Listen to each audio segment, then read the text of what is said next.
Hello, fellow historians. This lecture concerns the Spanish-American War and the Philippine-American War as the United States expands into other territories: Cuba, Puerto Rico, Hawaii, the Philippines. Question: what was the Spanish-American War?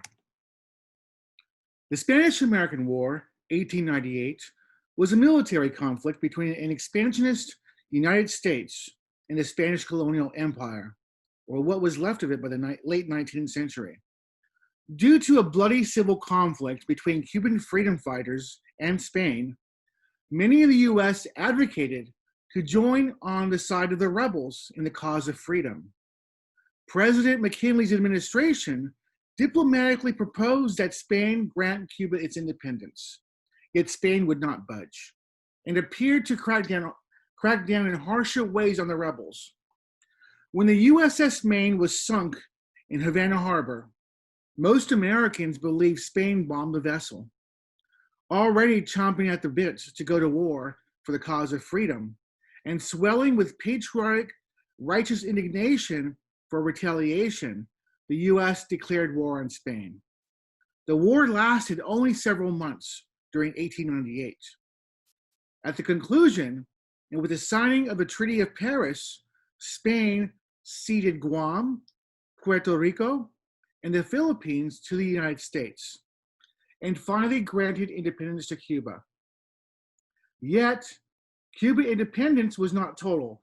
The Platt Amendment placed heavy terms on Cuban freedom and a heavy burden of US oversight and intervention. The Philippines did not gain independence either, something the Filipinos had fought hard for against Spain. The Spanish-American War and the Philippine-American War highlight two major threads in American foreign policy. On the one hand, fighting for freedom around the globe, extending American ideals to people yearning to be free from despots, tyrants. On the other hand, the American desire to expand, conquer, and annex other lands in order to supply goods, products, fuel, military bases, and food to a growing American population. Let's backtrack a little bit. In the mid-19th century, and what really sets the stage for an expansionist America? The Mexican-American War. Question: what was the Mexican-American War? The Mexican-American War was a military conflict between the United States and Mexico. The Texas Revolution and the annexation of Texas as a state in the American Union angered Mexico, yet who viewed the annexation as an illegal land grab by a greedy, ever-expanding United States. Americans believed in manifest destiny, and Mexico was a roadblock to taking their civilization from coast to coast. Apart from the Texas Revolution, no major antagonisms characterized the relationship between the two nations. Westward expansion alone was the major cause for war. At the conclusion of the war in 1848, Mexico and the United States signed the Treaty of Guadalupe Hidalgo. Mexico lost nearly half its territory, including what is today California, Nevada, Arizona, Utah, and parts of New Mexico, Colorado, and Wyoming. With the signing of a treaty in the previous annexation of Texas, the United States once again nearly doubled its size. Manifest destiny fulfilled. Question: how did the Mexican-American War act as a precursor to the Spanish-American War? Answer: the Mexican-American War was the first war of conquest against another sovereign nation for the sole purpose of expansion. Now, we'll stop right there. Nations throughout history have gone to war for different reasons. Most often, they're for resources. If you look back through history, nations go to war often for resources. More land for a growing population to farm. This is why the Vikings initially start conquering because they needed more land, right? Resources, farming land, gold, silver, land for grazing, resources, and living room for their growing population is often the reasons for war. The United States was expanding, its population was growing, and the United States needed, from the perspective of the United States, needed a room to grow. Now continue. No enmity existed between the two nations who were at peace with each other. Those who were against the war made this point, that America gained its freedom by fighting against an imperialist power, the British Empire.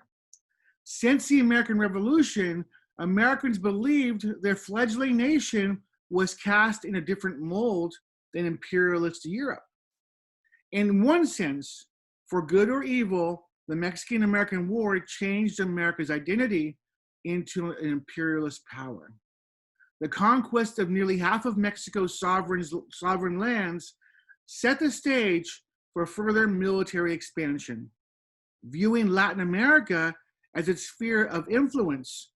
And after having taken Mexico, the US spread its hegemony into other surrounding nations, including Cuba, Central America, and the Philippines. Now, also, I want to place this expansionist era into the context of manifest destiny.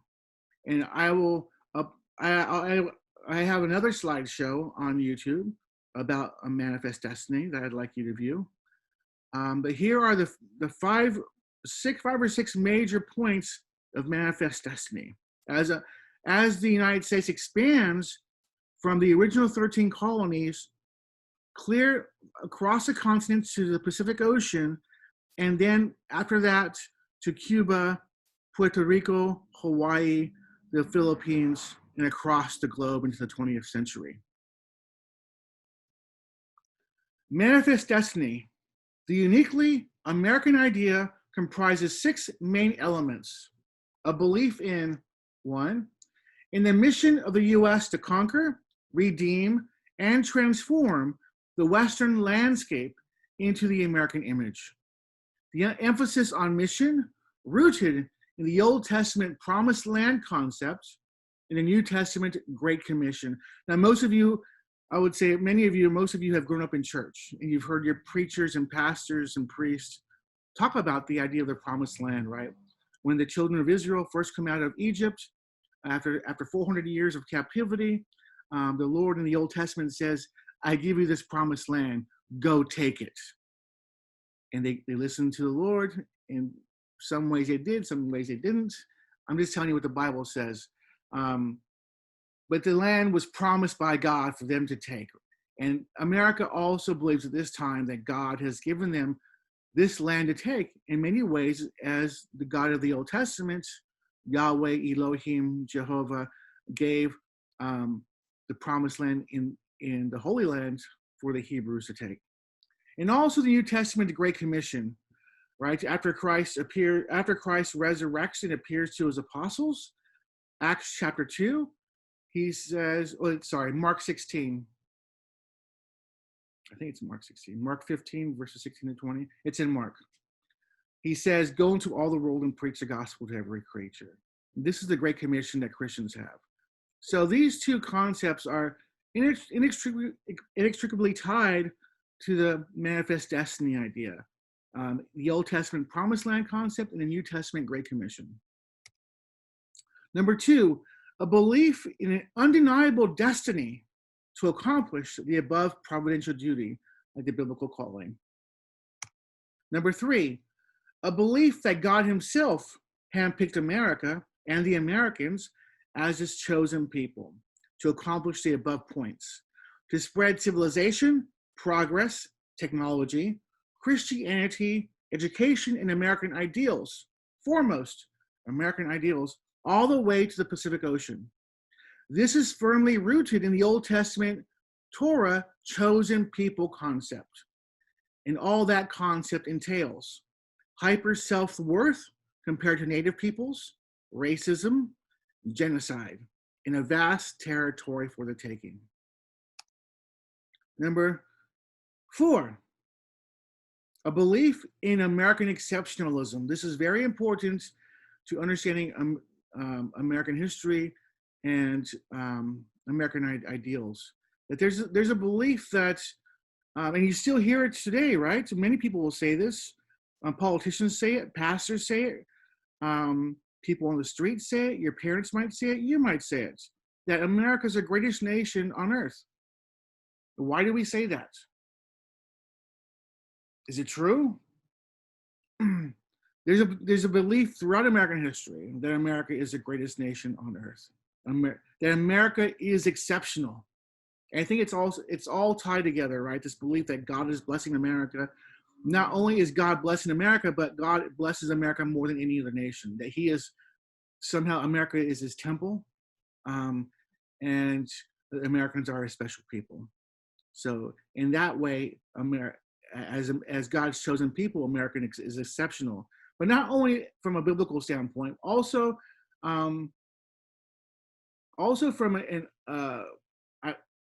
ideology standpoint, that American ideas of freedom and liberty, to be your own man or own woman without the oversight of a dictator or tyranny, is exceptional. And in fact, it was.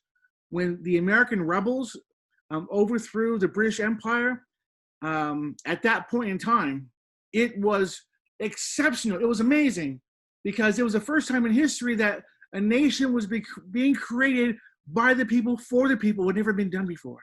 Maybe small groups here and there in ancient Greece or American native tribes or Anglo-Saxon England, but very small groups for a very limited number of years. But here was a modern nation overthrowing the yoke of a tyrant, of a king, and saying, we are no longer going to have kings. A king will not rule us.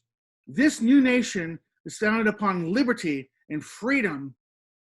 And at that point, it was certainly exceptional, because it was the only nation on earth at that time that was saying that.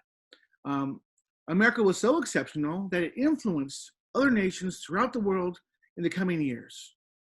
And revolutions sparked up all around the world because of men like Jefferson and Washington and Madison and Patrick Henry, and what they did that was so amazing, exceptional.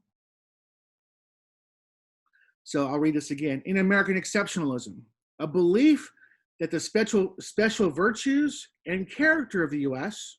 and ideologies, the American people and national institutions are higher in all measures above any other nation, culture, or people ever to have existed or presently exist, more so than ancient Athens, Rome, or any other nation. They did not measure to the USA in any way. And this is the idea of the 19th century, that no matter what Rome did, no matter what 5th century Athens did, no matter what the British Empire did, they all paled in comparison to what America did and was, and what its vision for the future was. No other nation on earth compared. And this idea is still around in many circles. We're living through a presidential race right now. Right now, while I'm creating this lecture, between Trump and Biden, and you'll hear both men talk about American exceptionalism, right? A belief in Anglo-American culture and racial superiority as exceptional and chosen people. And the last one ties them all together, a belief in an exuberant optimism, not just optimistic, but an exuberant optimism. And this really characterizes America in the 19th century. An exuberant optimism that the future of America is progressing toward an unending zenith of possibilities. And as a nation's pushing westward, the possibilities are endless. And the resources that the land yields to Americans seem endless also. Vast forests to build. When Carnegie comes on the scene in the Second Industrial Revolution, the new Bessemer process to producing stronger, more flexible steel builds America upward. Land for the taking, vast lands for homesteads and new homes. It's the possibilities are endless. So we must see the Spanish-American War in the context of Manifest Destiny. All of these ideas will lay a foundation in many ways for America expanding outward. The Spanish-American War in context again, John Quincy Adams called it a most unrighteous war. These are early anti-imperialist, anti-expansion thinkers who believe that it is against America's interests and against American ideals to conquer other peoples for the sole purpose of expanding American territory. They really see a conflict in what the founding fathers fought for with America expanding. Here's General Grant, one of the most famous Civil War generals. He says about the Mexican-American War, "I do not think there was ever a more wicked war than that waged by the United States and Mexico. I thought so at the time when I was a youngster, only I had not moral courage enough to resign." Now this isn't just about Mexico. The Mexican-American War was the first war of expansion. But these are men who are saying these things because they don't believe America. They believe America is going against its ideals by expanding into sovereign territories of other peoples. I'll let you read this by yourself. A longer quote by General Grant. And here's an excerpt I took from the quote. "I am always ashamed of my country when I think of that invasion." And here's a timeline for the Spanish-American War. So I briefly went over the Mexican-American War and Manifest Destiny to really lay a groundwork and a background for the Spanish-American War, because we know as historians, nothing happens in a vacuum. Nothing happens on a tabula rasa, a blank slate. There's roots to everything in history, right? Cause and effect, ramifications, and precursors. So here's a timeline of the Mexican-American War.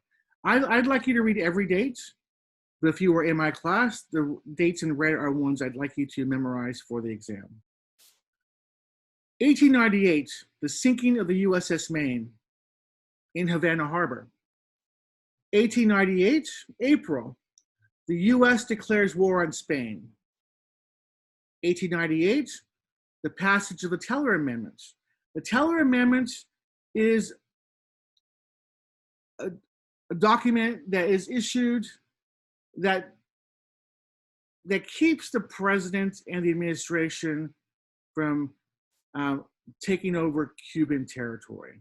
It's really an anti-expansionist document.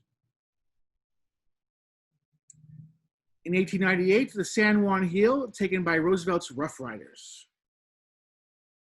1898, the war ends.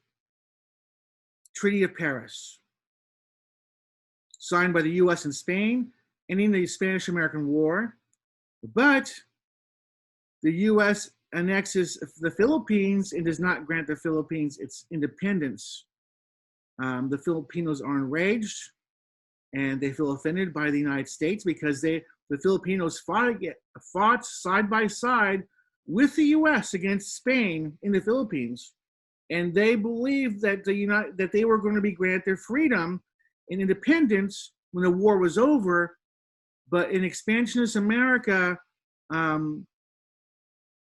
annexed the Philippines, and then the second war starts. That's really a continuation of the first war. It's the end of the Spanish Empire, the end of the Spanish-American War, the Philippines protest, and we have the beginning of the Philippine-American War. 1899, 1902. The Philippines declares itself an independent republic led by Emilio Aguinaldo. The self-declared Filipino government fights a guerrilla war against the US that lasts longer than the Spanish-American War itself. And finally, in 1901, not the conclusion, we still a year to go. 1901, we have the Platt Amendment that we'll read from at the end of this lecture. Here's a photo of the sinking of the USS Maine in Havana Harbor that provokes the United States to declare war on Cuba. It is believed at the time that the Spanish sunk the USS Maine that that was not the case. This is a powerful image, isn't it? The USS Maine sinking after being scuttled off the shore of Cuba. Powerful image with the flag there. Here's a headline. Blown up by Spain. Right, so immediately after the downing of the ship, newspapers across America condemned Spain for torpedoing the USS Maine, which was later found out not to be true.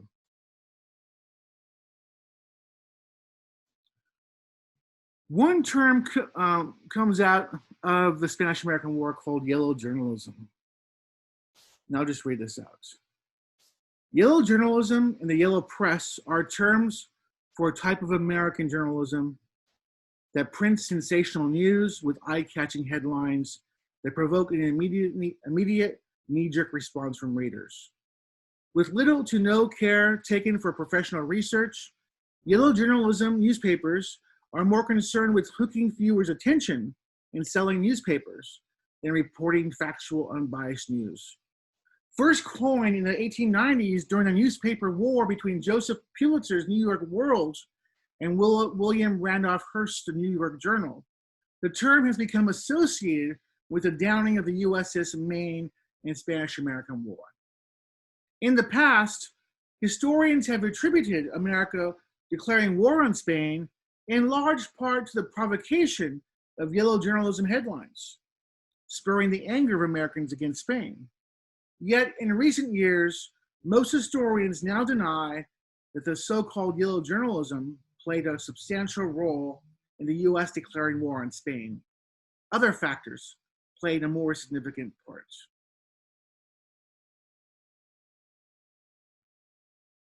Here's an image, an anti-Spanish cartoon published in the United States. The Spanish brute adds mutilation to murder. So here is Spain, characterized as an ogre, troll kind of creature, very menacing, of course.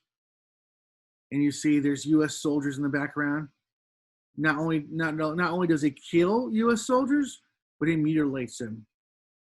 And the idea of mutilating bodies on a battlefield is a great sin. If you read Homer, the desecration of bodies on the battlefield is something that the gods hate because it's uncivilized. It goes against civilization.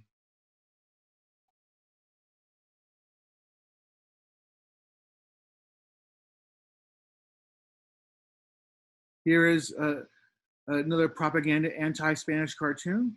It shows a U.S. battleship about to bomb the behind of the Spanish king. Retribution. In retaliation for the downing of the USS Maine. Another cartoon. Here's Uncle Sam,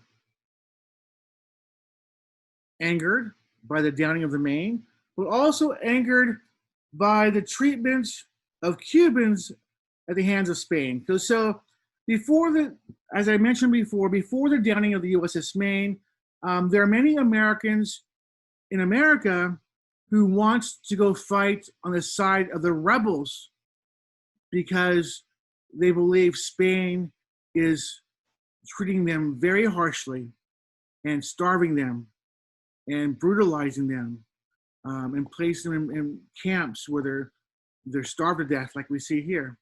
And there are many Americans who want to go fight for those Cubans against Spain. And so these are the two causes, right? Remember the Maine and don't forget the starving Cubans. This is why, according to this image, why Uncle Sam is pissed off. Because, like I said before, there's one thread throughout American history and wars. This idea that America is going to fight for righteousness, to go fight on the side of rebels, because Americans were rebels themselves, weren't they?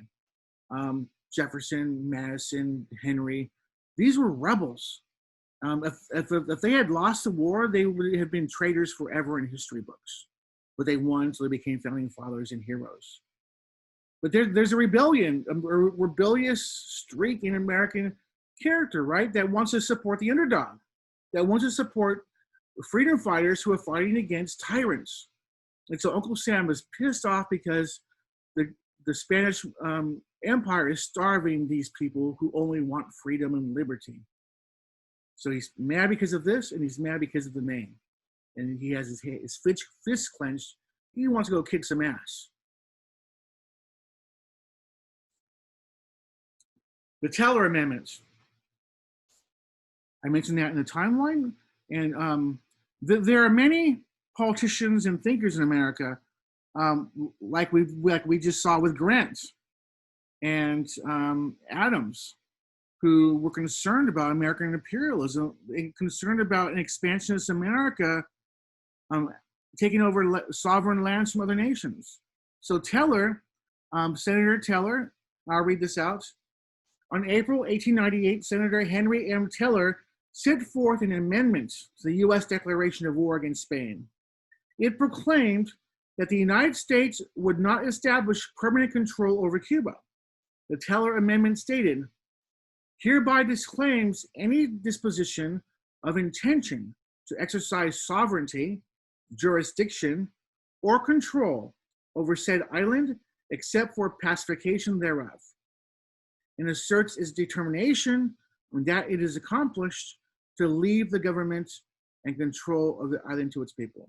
Now, of course, the Platt Amendment would supersede the Teller Amendment and impose great restrictions on Cuba and its sovereignty.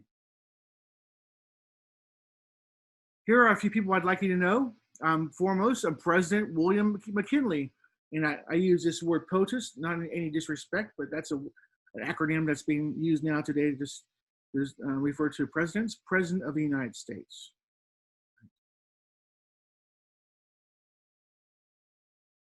President William McKinley was assassinated in 1901, and Theodore Roosevelt became his successor after he was assassinated. President William McKinley was the last president to have served in the Civil War. He fought on the side of the Union. So he was a soldier in the Civil War on the Union, which means the North. The last POTUS to have fought in the Civil War. He was a statesman, a lawyer, a congressman, and also governor of Ohio, and president number 25. He did not initially want to go to war with Spain. He wanted Spain to peacefully grant Cuba independence, but Spain would not. When the USS Maine blew up in Havana Harbor in February 1898, he and the US declared war on Spain. The Spanish-American War only lasted 1 year, 1898. At the conclusion, Spain granted Cuba its freedom and ceded Guam, Puerto Rico, and the Philippines. Hawaii was also conquered and annexed under McKinley's presidency. The Philippines, however, wanted freedom, not to have a new master in the guise of the United States. They rebelled, and another war followed on the heels of the Spanish-American War against former allies. McKinley led America into the Philippine War to be assassinated by an anarchist in 1901. Theodore Roosevelt was sworn in as a 26th POTUS. Here are some excerpts from his war message. I'll read the first one, and then you can read the rest. The grounds for such intervention may be briefly summarized as follows. First, this is President McKinley now. First, in the cause of humanity, and to put an end to the barbarities, bloodshed, starvation, and horrible miseries So I'll stop right there. This goes back to the first thread I was talking about, to aid those people around the world who are fighting oppression and despotism, tyrants. This is a major thread throughout American history, right? To help people gain their freedom against bad governments now existing there, and which the parties to the conflict are either unable or unwilling to stop or mitigate. It is no answer to say this is all in another country, belonging to another nation, and it is therefore none of our business. It is especially our duty, for it is right at our door. Second, we owe it to our citizens in Cuba to afford them that protection and indemnity for life and property, which no government there can or will afford. And to that end, to terminate the conditions that deprive them of legal protection. He's referring to American citizens who are living and doing business in Cuba. And I want you to read the rest of this war message. The next figure, very colorful figure, one of the most colorful figures in American history, Theodore Roosevelt. He succeeded President McKinley when President McKinley was assassinated in 1901. Assistant Secretary of the Navy, a volunteer cavalry colonel in Cuba. He led his own group, the Rough Riders, in several battles in Cuba. He fought at the Battle of San Juan Hill. He was a Republican, a conservationist. In fact, he is responsible for much of our national park system protection, like Yosemite. Right? He is instrumental in protecting Yosemite. Naturalist, an author, a boxer, and POTUS number 26. A strong advocate for the Cuban War of Independence. He was a strong advocate to engage in war against Spain even before the bombing of the Maine, because he wanted to fight on the side of freedom against a despot. Here's a quote from his time in Cuba as a soldier. The guns that thundered off Manila and Santiago left us echoes of glory. But they also left us a legacy of duty. If we drove out a medieval tyranny only to make room for savage anarchy, we had better not have begun the task at all. It is worse and idle to say that we have no duty to perform and can leave to their fates the islands we have conquered. Such a course would be the course of infamy. It would be followed at once by utter chaos and the wretched islands themselves.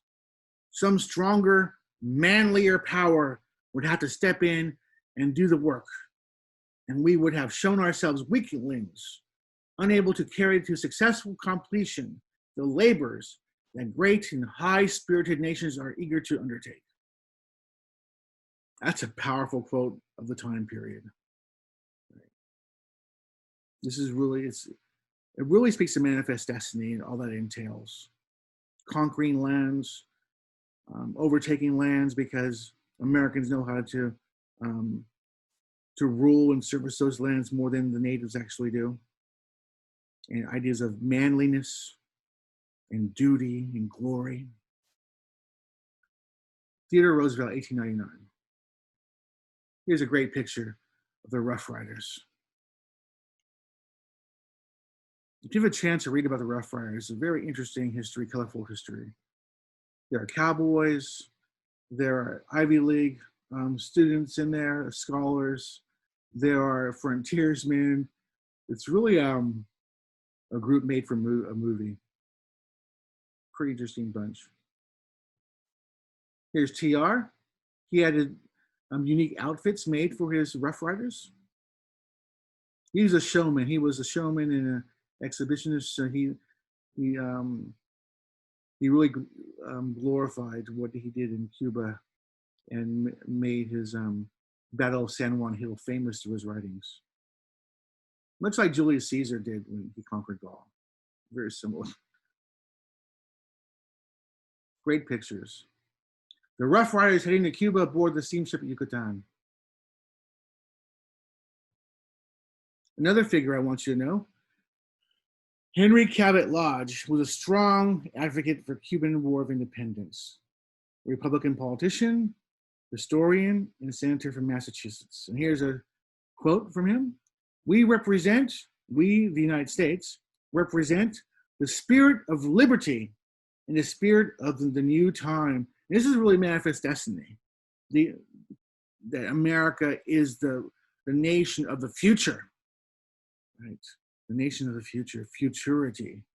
And Spain is over against us because she is medieval, cruel, dying. The opposite of manifest destiny.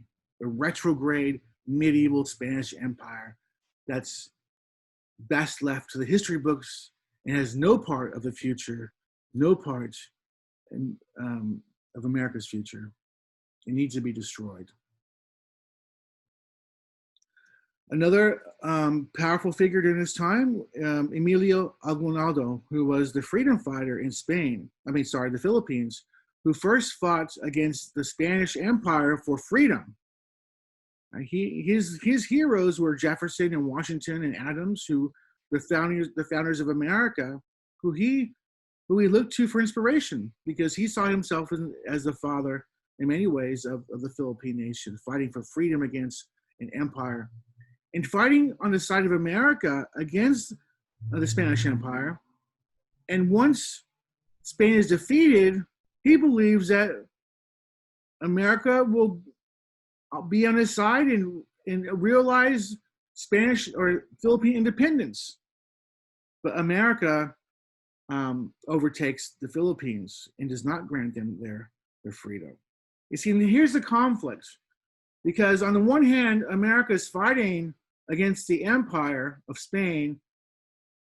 And during this time that Emilio Aguinaldo was fighting alongside America, I'm sure he's being told that one day his nation will have freedom.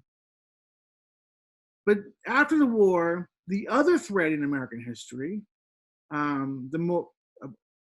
sometimes more powerful thread, the desire to overtake, to conquer, to annex new lands and properties and landscapes and resources for the growing American empire. It's a contradiction between these two, right? Oftentimes they're in conflict with each other. Oftentimes they're parallel, but war is multifaceted. And oftentimes there's conflicting ideals within the same nation and war at the same time. So I'll read this out. Filipino revolutionary, politician, and military leader. A freedom fighter who sought independence from colonial European powers and again from the US after the Spanish-American War and the signing of the Treaty of Paris in 1898. He admired America's founding fathers, American ideals of freedom and liberty, and fought on America's side during the Spanish-American War, then against America during the Philippine-American War, 1899-1902. And here is an excerpt from a document written by an unauthorized personal representative of Aguinaldo's in Paris, 1899. We Filipinos have all along believed that if the American nation at large knew exactly, as we do, what is daily happening in the Philippine Islands, they would rise en masse and demand that this barbaric war should stop. Now, he's writing this during the Philippine-American War. He's referring to the barbaric actions of the US military in the Philippines, who were once their allies. There are other methods of securing sovereignty, the true and lasting sovereignty that has its foundation in the hearts of the people. And did America recognize this fact? She would cease to be the laughingstock of other civilized nations, as she became when she abandoned her traditions and set up a double standard of government by consent in America, government by force in the Philippine Islands. You will never conquer the Philippine Islands by force alone. How many soldiers in excess of the regular army do you mean to leave in every town and every province? How many will the climate claim as its victims? apart from those who may fall in actual warfare. What do the American people, who have 10,000 of acres yet untilled, want with the Philippines? Have you figured up the cost? Pretty powerful quote. It speaks to American manifest destiny and expansionism.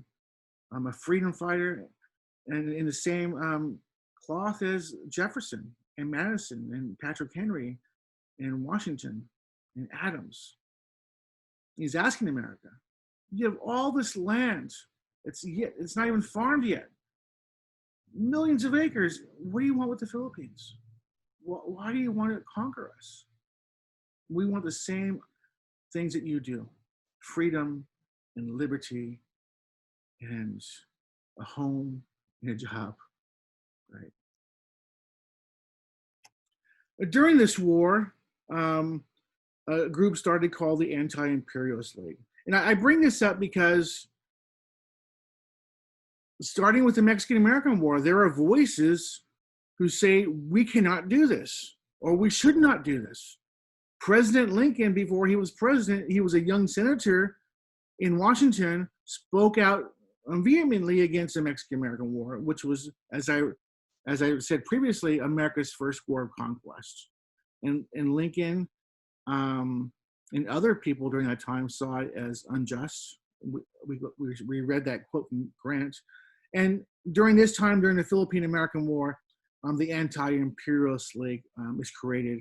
And we have men like Carnegie and Mark Twain and labor leader Samuel Gompers and former President Grover Cleveland, who all believe that expanding beyond America's borders is antithetical to American ideas of liberty and freedom.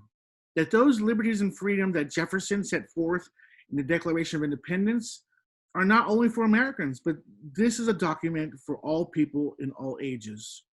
It supersedes the borders of the American Republic, that it applies to all peoples, that the consent, that government receives its right to rule by the consent of the governed, that the people can consent to be governed, that they acquiesce with intelligent minds to a governing body, a federal government. And these men believe that that conquered peoples cannot, by definition, give their consent to be governed because they are conquered. This is what they believe. So I'll read this out. The Anti-Imperialist League formed in opposition to take over the Philippines. They believe that expansion and conquest violated American Republican principles that government rests on the consent of the governed.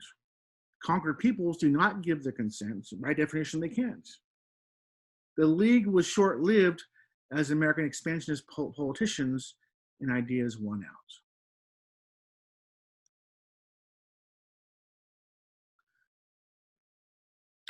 I'll have you read this yourself. This is an excerpt from Mark Twain's most powerful anti-imperialist piece, and it's dark and it's ironic and satirical, and please read it.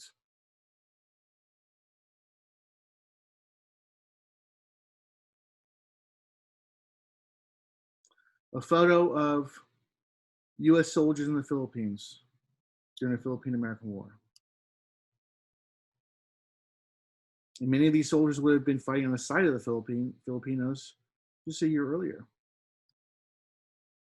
Wounded American soldiers at Santa Mesa, Manila in 1899.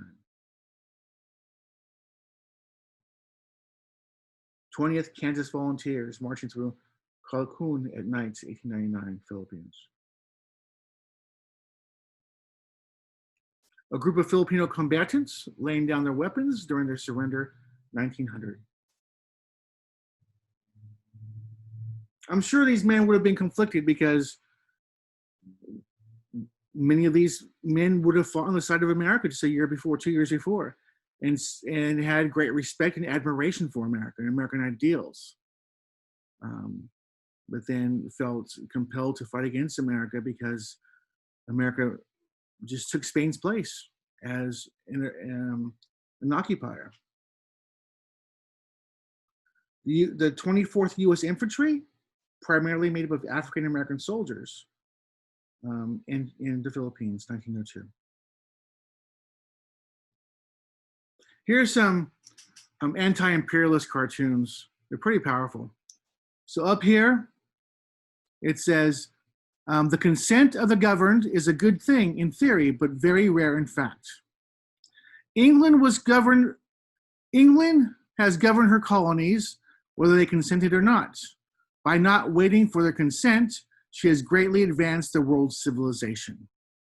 The US must govern its new territories with or without their consent until they can govern themselves. Here is America, Texas, California, Alaska, Arizona, New Mexico. And here are the new territories that have been annexed, and they're very upset because they're not used to being governed like these territories are. The Philippines, Hawaii, Puerto Rico, and Cuba. And down here, I've written up here, Uncle Sam says to his new class in civilizations, now, children, you've got to learn these lessons whether you want to or not. But just take a look at the class ahead of you over here. And remember that in a little while, you will feel as glad to be here as they are. Here's an African American washing the window, an American native, and a Chinese man. Another anti-imperialist cartoon showing Uncle Sam getting fat, and his belly is expanding. This refers to expansionism, right? Uncle Sam growing fat on U.S. expansion. Texas was the first stepping stone to war with Mexico. Alaska, Florida, California, Hawaii, and Puerto Rico. The Platt Amendment, 1902. And this is a document that's issued that the United States forces Cuba to sign and acknowledge. This establishes the future relationship between Cuba and the United States.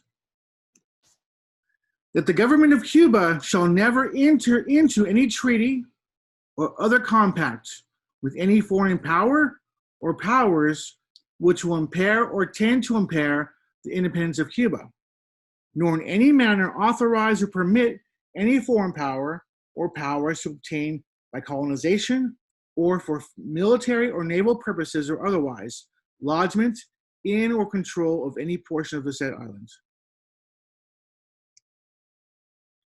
That the government of Cuba consents that the United States may exercise their rights to intervene for the preservation of Cuban independence, the maintenance of government adequate for the protection of life, property, and individual liberty, for discharging the obligations with respect to Cuba imposed by the Treaty of Paris on the United States, now to be assumed and undertaken by the government of Cuba. That the acts of the United States and Cuba during its military occupancy thereof are ratified and validated, and all lawful rights acquired thereunder shall be maintained and protected. That to enable the United States to maintain the independence of Cuba and to protect the people thereof, as well as for its own defense, the government of Cuba will sell or lease to the United States lands necessary for coaling or naval stations at certain specified points to be agreed upon with the President of the United States. That by way of further assurance, the government of Cuba will embody the foregoing provisions in a permanent treaty with the United States. Now, what do you think about this Platt Amendment? So Cuba is granted its independence, or it wins independence from Spain at the signing of the Treaty of Paris in 1901. But is Cuba really free? is Cuba a sovereign nation? It's able to decide its own future and work towards its own vision for its own nation and people. Perhaps in many ways, but also in some ways not, because of this document that is imposed on them by the United States. You can make your own mind up, right? Here's the document. What do you think? Well, that wraps up our discussion of the Spanish-American War and Philippine-American War. Thank you.